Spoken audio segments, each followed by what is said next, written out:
The cycle of greed and fear will always be there. How did you develop your interest into stocks? My interest in stocks was nurtured early on, influenced by my father, who was an investor. So, if you can take us through your investing style and core investment philosophy. We have a bottom-up, fundamental-based approach of investing So, Naysar, do you meet company management regularly? as part of our investment process. What we saw in the last 6 months was not the first time and would not be the last time as well. Hi, I'm Abha Singh. I'm AVP Business Development in Credent Asset Management Services. Credent Asset Management wholly owned subsidiary of Credent Global Finance listed on BSE. We deal into portfolio management services.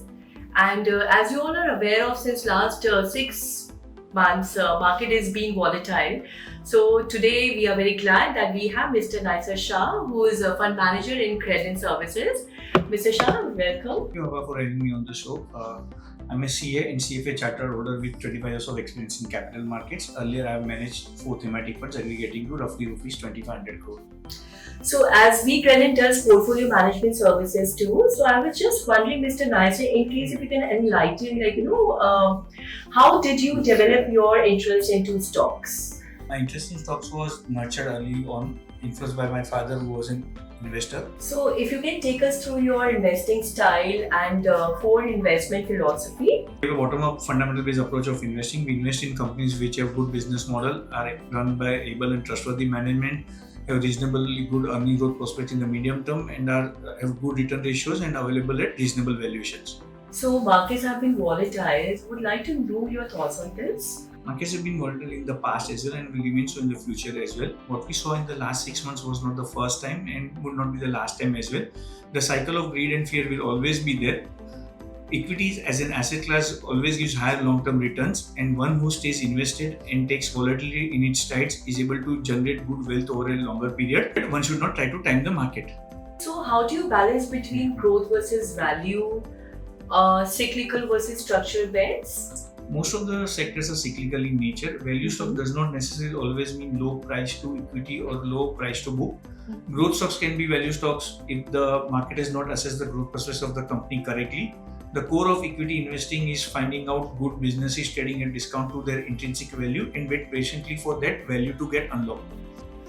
So what is your edge or differentiator compared to other PMS managers? We think we have an edge in 5 areas. Ours is not a model portfolio approach. We follow an independent portfolio approach where each portfolio is independently managed with access to right stock at the right price. As a team, we have 100 plus years of work experience. Oh, good number of years. Since ours is a multi-cap portfolio strategy, it provides flexibility of allocation across market caps, access to companies with less than 1,000 crore market cap, and win-win fee structure aligns well with client interests. Good to know this. Very nice.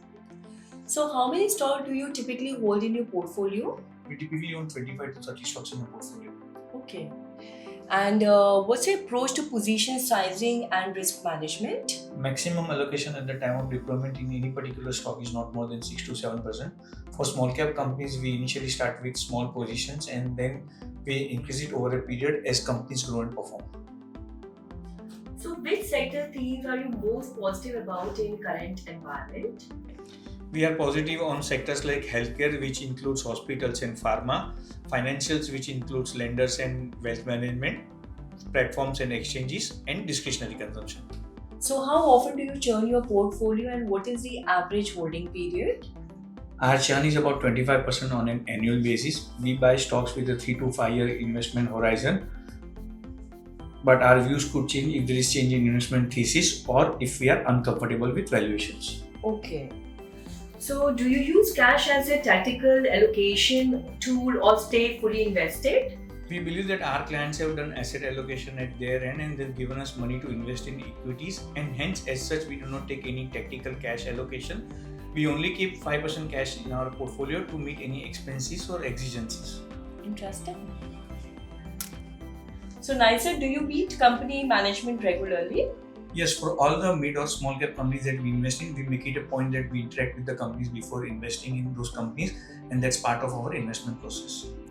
So I believe it was a great interactive session and definitely our investors are going to get benefited out of it. Thank you, Naysar, for your time. Thank you. Thank you for inviting me, Abha.